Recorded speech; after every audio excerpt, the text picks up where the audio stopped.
South Korea के मोआन airport पर हुए विमान हादसे ने हर किसी को सन्न कर दिया।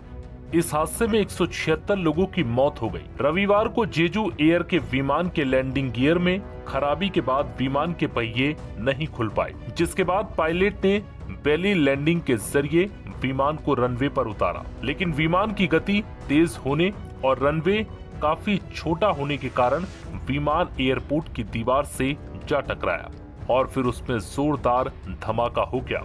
हादसे के वक्त विमान में 175 यात्री और 6 क्रू मेंबर्स मौजूद थे।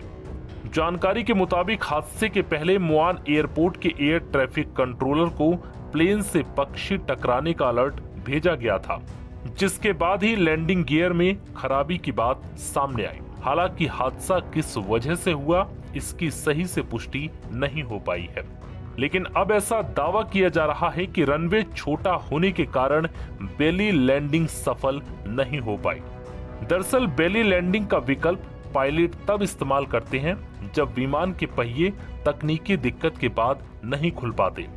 बेली लैंडिंग के जरिए पायलट विमान के पहिए के भरोसे लैंड न कराकर उसकी बॉडी को सीधा रनवे से टच करवाता हुआ लैंड कराता है, जिससे विमान को नुकसान तो पहुंचता है, लेकिन यात्रियों की जान बचने की संभावना बढ़ जाती है।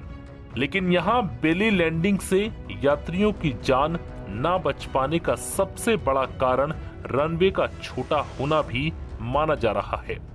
दरअसल वीडियो में देखा जा सकता है कि विमान की रफ्तार के हिसाब से रनवे बेहद छोटा था, जिसके बाद चंद सेकंड में विमान बाउंड्री वॉल से टकरा गया और हादसे का शिकार हो गया।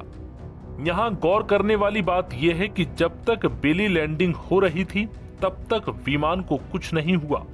दावा किया जा रहा है कि अगर रनवे थोड़ा और लंबा होता तो शायद विमान की रफ्तार को कम करने का मौका मिल जाता और यात्रियों की जान बच जाती। लेकिन यहाँ रनवे इतना ज्यादा छोटा था कि विमान के लैंड करने के बाद चंद सेकंड में ही रनवे खत्म हो गया और विमान एयरपोर्ट की बाउंड्री वॉल से जा टकराया। जेजू एयरलाइन का जो प्लेन क्रैश हुआ है वो अमेरिकी कंपनी बोइंग का 737-800 प्लेन था।